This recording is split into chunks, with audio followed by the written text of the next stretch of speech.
Hi, I'm starting a video series titled In Conversation, and I'm talking with people who are standing out on their skinny branches, doing things all different. And when we see others do that, it not only inspires us, but it lets us know we can do it too. A couple days ago, I had a conversation with Lisa Carlin. Lisa was the owner and operator of a high-end, very successful salon for 30 plus years. I worked with Lisa and her team, and Lisa was wonderful in terms of inspiring her team, in terms of helping them to vision, in terms of really giving them the tools to be successful entrepreneurs. Well, today, Lisa's doing something altogether different, and she's living and studying in New York City. I'm so excited to see her again. She came from New York. We had this beautiful breakfast and a great talk. I'm going to be sharing some of those highlights of that talk with you. So I hope you enjoy, and here it is.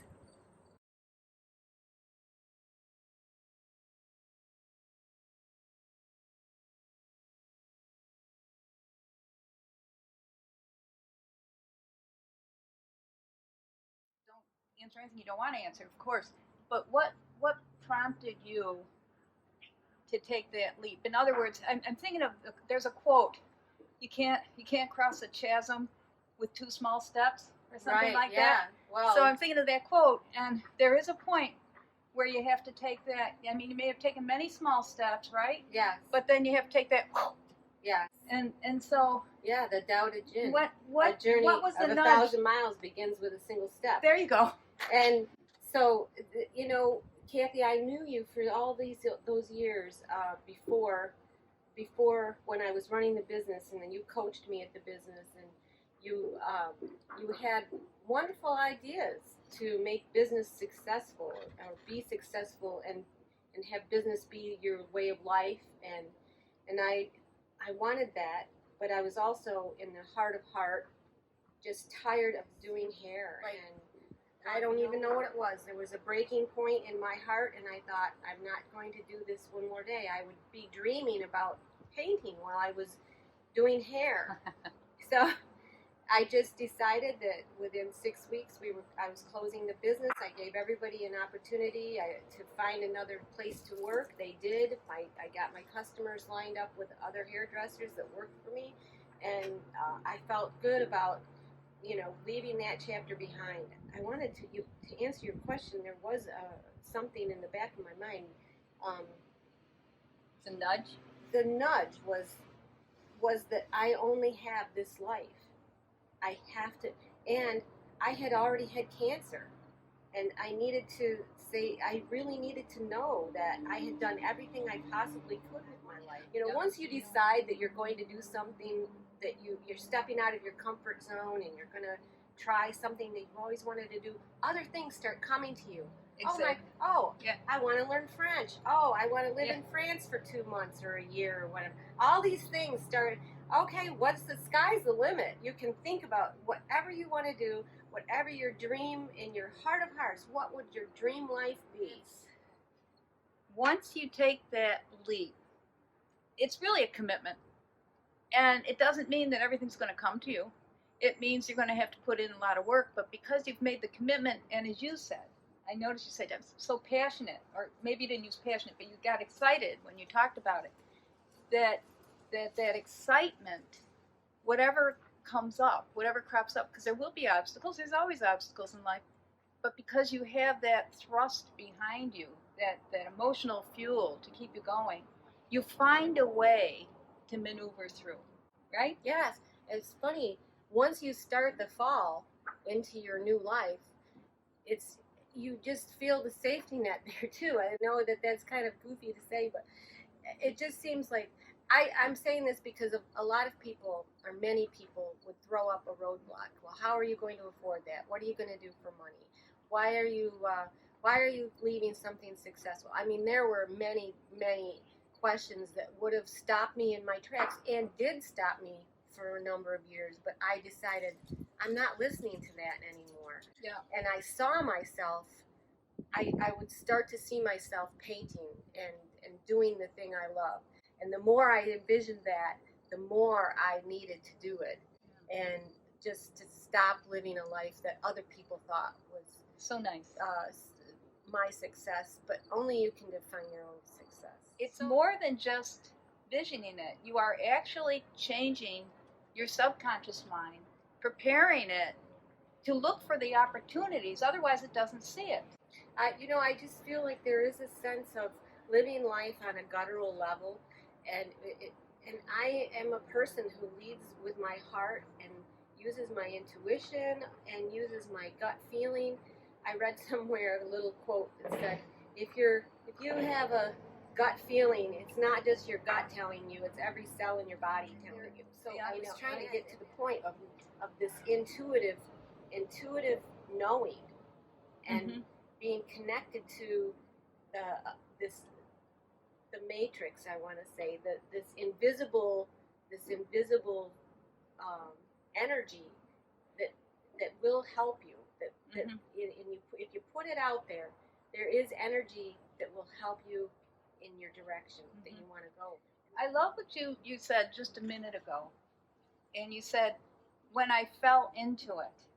Yeah. When we were talking about that nudge and taking a commitment, and you said, when I fell into it. And there is always a net there. I think you used the word net. Yes. That can catch you.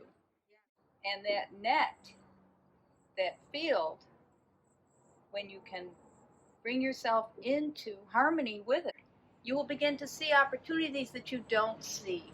Yeah. And when you see those opportunities, you're going to take them. Because otherwise, your subconscious mind, is going to be telling you, you can't do that. It's not there. Well, it will stop you too if you don't start seeing signs, little things, little signs along the way. You know, and I never expected this. I just happened to take a plein air workshop to kind of forget what I was ruminating on and just enjoy painting for a night or a day. And I did that down in New York, near New York City, and I wasn't hearing from the schools, the ateliers that I had applied to anyway. Long story short, this person, his wife was opening a school, so when you put that intention out to the universe, somehow the right people come into your life, and it becomes very easy and very easy to make the decision and easy to make the move or the jump. And like you said, once after the plein air, you knew this was right. This person who came and talked about her school, and you just knew it. Well, that's that part. And then, of course, you need the cognitive part then to navigate that through. How do I get an apartment? How do I do this? How do I do that? But it's like you have this second brain that's very, very powerful, and it's honing for you, looking for those opportunities. Where if we're just up here, we're going to be like, this is impossible. Why am I moving to New York City? Oh my God, I gave up my job. We are creatures of comfort. I mean, it isn't. Oh yeah. You don't really want to go and make yourself uncomfortable in life, but sometimes there is a moment of, plug your nose and dive in. Okay, do I really want to do? You have to know that for something to be worthwhile, you're going to have to take a leap of faith. I would feel like I left cards on the table, and I don't want to get to my final resting place and say, oh, why didn't I try that? Because what did I have to lose? Life is marching on anyway. Time is marching on. And we really do. We figure things out as we go. We're so creative creatures. Yeah. We are creative creatures, and I always felt that creativity is our birthright. It's not about getting things either. Obviously, you are not about that at all. You're about experiencing something that's a deep part of yourself, and you want to express it. I have to say, I just know now that I'm learning other life lessons from having taken up this new career. It's teaching me new things and ideas and thoughts that wouldn't have occurred to me if I had stayed in the same place. As a matter of fact, the book club that Kathy, that you do, I probably wouldn't have found the time to be in your book club. I would have been, earning the money, running the business. Mhm. Now I'm much more open to becoming a part of the world in a way that I wasn't Mhm. before. Well, by the way, that the book club that Lisa mentions, I'm going to put a plug in Sure. here. We're doing Untamed by Glennon Doyle this month, and it's an open, rotating book club. Like, if you don't want to do it next month, you don't like the book, you don't do it. I never know who's going to hop on. I do know that whoever comes on, it's the right number of people, it's the right mix at the time. So just so you know, if you still have time, I don't forget the date, but I think it's August 27th. This is Thursday, the last Thursday in August at 7 p.m. on Zoom. You still have time to read the book. It's a well-written book. It's a very popular book, and I chose it because I was curious. I really don't know that much about her, but I was curious to see what's all the noise about. Right. So that's why I chose it. But like I said, and I don't know if I got it on this tape, there's a quote by her in the back that says, from Glennon Doyle, "The braver we are, the luckier we get." That just puts me in mind of living intentionally and living fully aware. Mm-hmm. If you're fully aware of what you want, you are not going to. You're not going to look from side to side. That's one You're thing being- I'd like to bring up now. I've been meditating, Mhm. and you said Me you've too. been meditating, Yeah. and I'm just curious in how might that have changed your. Well, for me, meditation is just a moment to quiet. Not my mind goes crazy during meditation. It's pinging, ponging like all over the place. But it after a few minutes and you get settled in, you just have a moment where you don't need to feel, think, or do anything, and that is it actually gives you energy and a chance to say after you're done meditating, okay, I just feel much more prepared. So during my day, when I start to hear all of the things, negativity, conversations, past or present desires, or future desires, you end up being able to say, no, I'm not going to do that right now, and that's what meditation has brought me. Meditation just is a way of empowering. It really does have an empowering feeling. Yeah, I like to think of it as you think of a pond. Yeah. And you jump in that pond and you're swimming like crazy, and all the mud gets churned up. You really can't see where you're going, right? And then if you just kind of float in that pond and you slow it down and you quit paddling so hard, then all that stuff begins to settle, and the pond becomes clear and smooth. And you're not having anxiety about what is to come or what already happened. Forgive yourself for what happened, and let's just keep going forward. Yeah. I'm here right now, having a wonderful time with Kathy. Yeah. Me too with you, my dear Lisa. friend. Me too, definitely. So we're keeping is there anything else we want to touch on today that I have great admiration for Lisa. I do, and I'm not just saying that. I have mutual. Since I met That's you, so mutual. when I saw the way you ran your business, how you worked as a partner and an equal with the people you hired. You were a good leader, and it's not always easy running that type of business because you're working with people who are in transition themselves, and so they're looking to see if they really want that career, and yet you're rallying them to be on board. A lot of different personalities. Yeah. Customers and people that work for you. Yeah. And salespeople.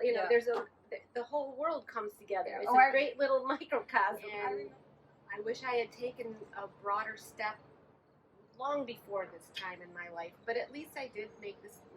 This is the perfect time. It wasn't meant to be. That's true. Right. It wasn't meant to be before now. It was the readiness. I was ready. Yes. Really was. And once you get that nugget, what's important that you did, and a lot of people don't, and I think we talked about it at the time, is that while you were running your business, you still dabbled in the arts. You were taking classes. You were headed to Rochester. You're doing plein air things. You were constantly growing there. You set up a little studio in your home, Yeah, right? It's one like is that I am purpose driven, and I wanted to have the leave behind my what's my legacy here? What was my legacy for this life? And so I was always in search of my purpose. And then I had this negative chatter in my head that, oh, what, how are you helping humanity with art? Well, I have come to the conclusion that just to be a happy, fulfilled person is helping humanity. And believe me, other things will grow out of that happiness and that fulfillment. And I'm not, I think that you're a super role model, not only for your daughter, but for a lot of people. That you took this change at a point when your business was still very successful. It wasn't like, oh, it's not going well now. It was still very successful, and you said, I'm going to make that change. So do what you love, because the money will follow. Yeah. You envision the money, and there's no problem. I know we all need to live and pay our bills. Yeah. But so these are things that I've lived by. I'm living that right now. So, anything else before we close today? I think that's all. I think we've said it all. Thanks for being part of our conversation today. I'm Kathy Quinn Mattis and Lisa Carlin. Thank you for Good your job, time. Lisa.